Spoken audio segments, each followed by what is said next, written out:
What's up, everyone? It is your girl, Beauty 87 here, aka Grace, and today we're gonna get into more palettes with inconsistent formulas or inconsistent formulas from beauty brands. Eyeshadow palettes. I don't remember what I named this video, and I think I'm on episode like 3 or 4 of filming with it. Matter of fact, yeah, I'm filming number 4 right now. So today's episode is on none other than Natasha Denona. So we all know some of these palettes just be wishy-washy. So what I'm gonna start off with is the I guess honorable mentions. I feel weird saying honorable mentions when it comes to bad products, but one of these, the late great Mel Thompson, said was inconsistent and she didn't think was good, and I figured it might be helpful for the people that watch me that aren't necessarily my skin tone to hear the opinion of someone that's closer to their skin tone perhaps. So I'm gonna start off with that one. Then there's one that is not necessarily bad, but I feel like for people my skin tone, it's not going to do what you would hope it would do. But I feel like the color story kind of gives that it's not. It's a little bit better than what I expected it to be, but it's still not fully what I want it to be. And I feel like you should know which one that is. So without further ado, let's get into those, and then we'll get into the ones that everybody knows that are just not it. Or if you've used Natasha Denona for a while, you've heard lots of people say that this isn't it, but I'm just confirming it for you. One of them I don't have anymore, but I will make sure I talk about it at the end. I gave it away to one of my friends. So let's get started.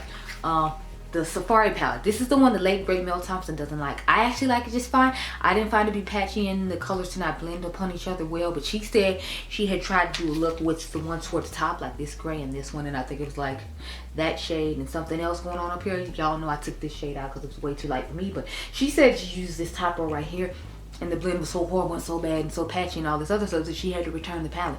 And she's like me and doesn't return makeup, but she returned this palette because she said it was that bad. So that's why I wanted to put it in here for people of a lighter skin tone to keep that in mind. You might think the formula of this is inconsistent compared to other palettes just based upon what the late great Mel Thompson said, so I wanted to make sure I included it. But for me, it worked just fine.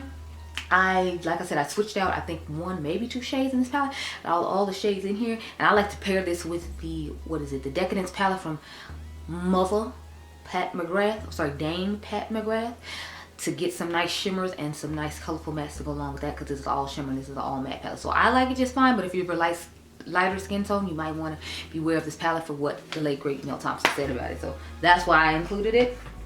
Now the one I'm talking about, I feel like you should already know.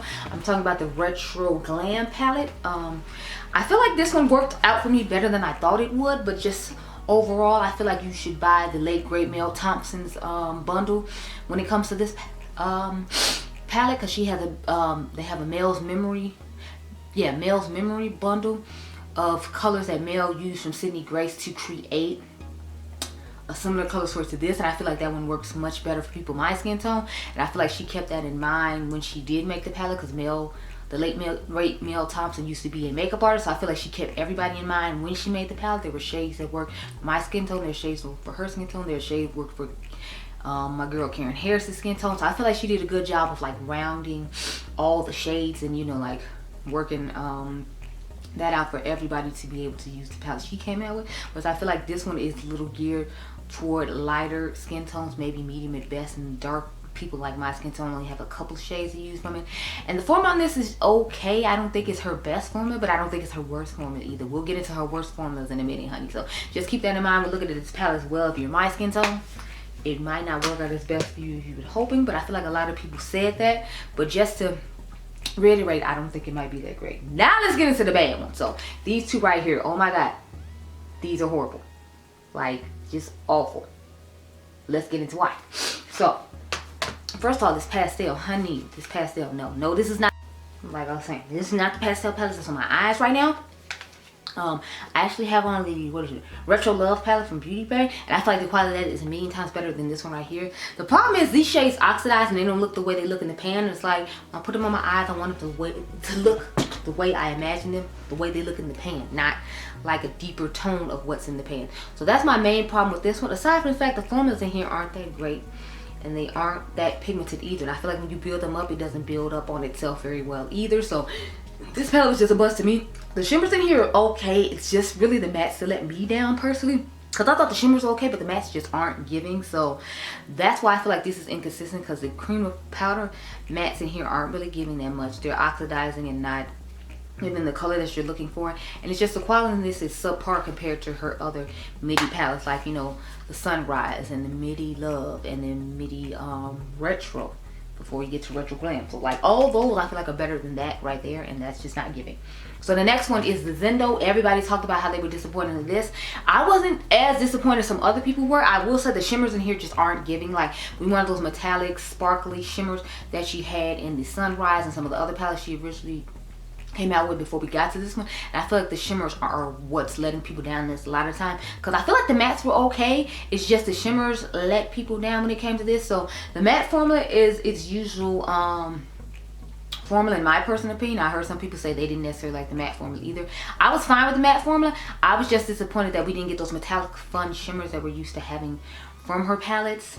So that's why this one was a letdown to me. But otherwise, I liked it just fine. Like I like the color story. Y'all know I like the cool to warm. If you want a good alternative to this though, make sure you go get the, what is that palette? The Hudson Valley palette from Nomad Cosmetics. You can use code Dion if you're going to grab that. Thank you so much. But I feel like it's a good alternative to this one. It has a fun row of bright shimmers toward the middle, and it has an equal amount of matte to shimmer ratio when it comes to warm to cool, in my personal opinion. So I just prefer that palette over this one. If I had to choose one, I'd say get that one. But if you want to try this one, wait till it goes 50% off, because I feel like I've seen this one 50% off before, and then I'd say go ahead and try it, because it's not like it's super bad, like really bad like the one I'm about to talk about next, but it's just not as good as the other midi palettes. It's better than the one I just showed you, the pastel, but it's not as good as like Sunrise and Retro. I don't have Glam and Bronze, so I can't tell you, but Glam and Bronze everyone raves about, but y'all know I don't like neutralish tones as a general rule. I mean, look at the eyes I have on right now. That says it all. So this one is better than pastel, but it's not as good as the other ones people rave about. Now this palette right here was one of her most horrible palettes I have ever tried in my life. This is the Tropic Palette. Oh my god, y'all, this was horrible. Like I just can't. Everybody, I switched mine around and took shades out of like the Circle Local, if y'all remember, in order to get the fun shades out of this palette. So mine isn't gonna look the way it's supposed to, just FYI before I show it to you. So this is what mine looks like. I took both the oranges out of the Circle Local palette, and I think I took this shade out the Circle Local palette as well. I'm trying to remember where these other shades came from. I think some of these other shades came from the Coral palette, and I think it's the Coral palette, and that's it. And then some of the other shades from palettes that had these lighter ashier tones that I can't really use that often, so I just do all the ashier lighter tones that I don't ever really use in this palette. I think it actually looks like an okay color story, but it's like I want to do something else with this packaging and this palette. It's just I don't have enough Natasha Denona palettes that I feel like I could recreate a palette that I would like with this palette. Yeah, so that's why I'm just holding on to it the way it was. But oh my god, y'all, the form on this was horrible. This chocolate brown here isn't even that deep. Like it looks deep in the pan, and it would be deep if you're of a light to medium skin tone, but once you get to like tan and deeper, this isn't that deep for someone our skin tone. Like to me, this matched my skin tone when I put it on, and I didn't even see it anymore. So it was more like a transition shade than it was actually a deepening shade for the outer V. So that shade was pathetic to me. Then everybody said all the shades on the bottom row were bad. I personally didn't think they were that bad, but a lot of people said that the very bottom like row shades were awful.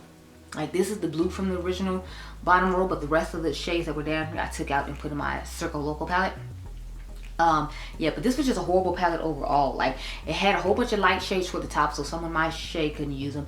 Then like the middle row, I forgot what it looked like, and then the fun row at the bottom just wasn't giving the way it was supposed to, which is why she came out with that mini Tropic palette. And then the late great Mel Thompson was talking about how some of the shades and that one she liked better, but some of the shades she didn't, so then she had to keep both palettes because of the differences and discrepancies of formulas and all that. So it was just a whole hot mess, girl. I was just like shout. So the last palette I have to talk about, I can't say this is necessarily horrible, it's just it was disappointing for what it is. So I wouldn't say the formula is necessarily that bad. I feel like she has better formulas though, but I don't feel like it's as bad as the one I just showed you, which is why I'm showing it last. This is the Trio Cone palette from Natasha Denona. So I took one shade out of here and switched it with something else.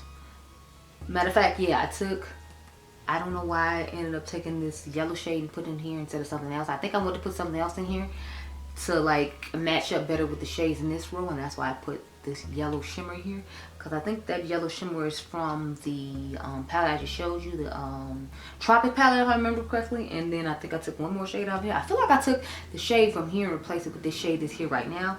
Don't quote me though, but yeah. So This one was disappointing to me just because it's like it only had 3 trio crumbs, and one of them it's only one that shifts truly a whole lot, and the rest of them are just kind of like, you know, simple boring shifts. And for this price point, I feel like she could have did a way better job with this color story, and it just wasn't worth the price. So this one, the colors just, I don't know, it wasn't giving for me, and then with this price point it wasn't giving for me, and I don't know, it just, to me, it's something incomplete about this palette, and I can't put my finger on it. And the formula isn't as great as some of the other palettes in my personal opinion, so that's why it's in here for me.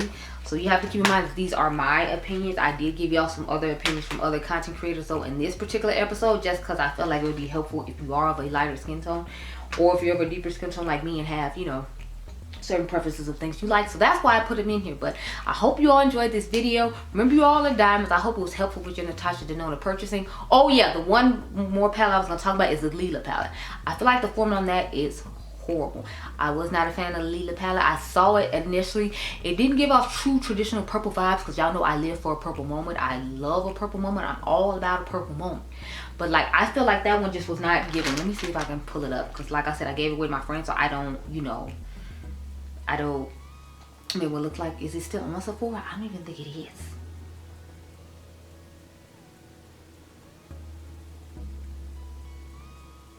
Yeah, it's not even on Sephora anymore, so I can't even like pull it up there. I guess I have to go online and pull up a child.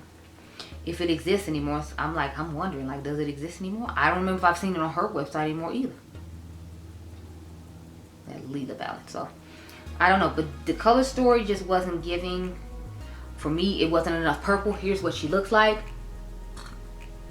Excuse me with all this purple. Yeah, but see, I feel like it doesn't give enough purple, because when you actually get in person, it looks more of those grayish purples. Then you see it has more of a magenta-ish purple type shade. So I feel like there's only like 3 true purples this row right here. And then the formula of it wasn't that great. The shimmers were fine. The mattes were okay. It just, for the price point, I didn't personally feel like it was worth the price point, and that it was that good of a palette. So that's just my personal opinion on the matter. But you know, yeah, those are my thoughts when it comes to all the inconsistencies in Natasha Denona's eyeshadow brand. So I hope you all enjoyed this video. Remember, you all are diamonds. I hope it was helpful, and I'll catch you guys in the next one. Be blessed, girl. Bye.